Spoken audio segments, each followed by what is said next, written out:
Ladies and gentlemen, we have a problem. And a serious one. I mean, it's an epidemic, a full-blown crisis that nobody ever wants to talk about because it might hurt some delicate feelings. But guess what? I don't care. Now, I'm talking about the epidemic of useless people. Now, before anyone goes and gets their participation trophy sticker-covered laptop all fired up to cancel me, let's define what I mean by useless. I am not talking about people who have actual challenges or disabilities. I'm talking about the people who choose to be helpless, the ones who proudly walk through life without an ounce of competence or common sense, and then expect the rest of us to compensate for their lack of skills, drive, and resilience. I'm talking about the people who can't perform the simplest tasks required to function in everyday life. And I don't mean advanced skills like performing heart surgery or coding websites. No, I mean the basic day-to-day life skills. You know, the ones our grandparents had locked down long before they ever hit puberty. And somehow, in this golden age of technology and convenience, we've created this a whole population of people who are completely, utterly, and hopelessly useless. Let's start with the easy one, eh? I mean, can you change a tire? I mean, if the answer is no, then I have one question for you. Why the hell do you own a car? I mean, what's your plan if you're driving late at night and your tire blows out and just sit there waiting for a tow truck like a sad, stranded puppy? Or call for help and hope someone else fixes the problem? I mean, or maybe you'll make a dramatic TikTok video about how hard life is because your tire went flat. Look, if you're driving, you should know how to change a tire. It's not complicated. Jack up the car, take off the lug nuts, slats on the spare, tighten it up, and get back on the road. That's it. But no, half the people on the road today rather sit there helplessly scrolling through their phones waiting for a stranger to rescue them. It's fucking pathetic.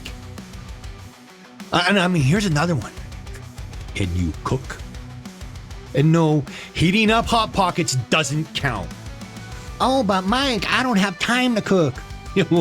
Really? I mean, you got time to binge watch 7 hours of Netflix. You can't learn how to make a damn sandwich? Look, I get it. Restaurants exist. Delivery apps exist. But I mean, if you can't even make yourself a decent meal, then what happens when the power goes out? What happens when you finally move out of mommy's house and realize Uber Eats doesn't deliver self-respect? Cooking isn't just a nice skill to have. It's a basic human function. Our ancestors figured out how to hunt, gather, and cook over open flames before the wheel was even invented. But fast forward to today, and you got grown adults who can't even boil water without asking Siri for step-by-step instructions. And now I gotta move on to another group of useless people. You know, the ones that crumble under the slightest hint of confrontation. I mean, back in the day, if you had a problem with someone, you either talked it out, or if things got heated, you handled it like adults and then moved on. But now, I mean, someone looks at you the wrong way and suddenly it's a human resource issue. Someone makes a joke, now you need therapy. Someone disagrees with you and it's time to cancel them. What the hell happened? How did somewhere along the way we stop teaching people how to deal with conflict? I mean, instead of learning how to stand up for themselves, people now think that any disagreement is violence. Violence! I mean, buddy, if words are violence to you, then I don't even want to know what you would do if life actually hit you in the face. You know what makes me laugh? I think about it and I go, you want to see panic? You want to see full-scale societal collapse? Just take away the Wi-Fi for an hour.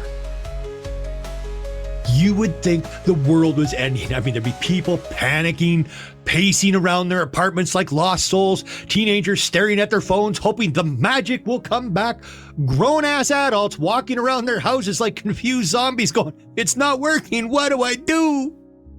I'll tell you what to do. Do something else. Read a book. Go outside. You fix something. You have an actual conversation with a real human being. But no, people today would rather collapse into an existential crisis than figure out how to exist without an internet connection.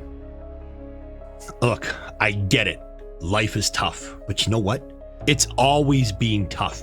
The difference is people used to rise to the challenge.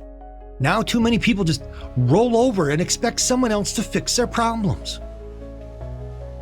Here's the truth. If you can't cook, learn how. If you can't change a tire, practice on your own car before you go and get stranded. If you crumble under confrontation, grow a spine. If you can't handle life without Wi-Fi, touch some damn grass. And if your job consists of nothing but Zoom calls and collaboration meetings, you again are part of the problem. The world doesn't and never has given out participation trophies. So if you can't handle basic responsibilities, if you can't problem solve, if you can't do a single damn thing without looking it up on YouTube first, then you're not an adult. You're just a child with a phone bill. And before anybody whines, yes, I'm talking about you. And if this offends you, congratulations. You just proved my point.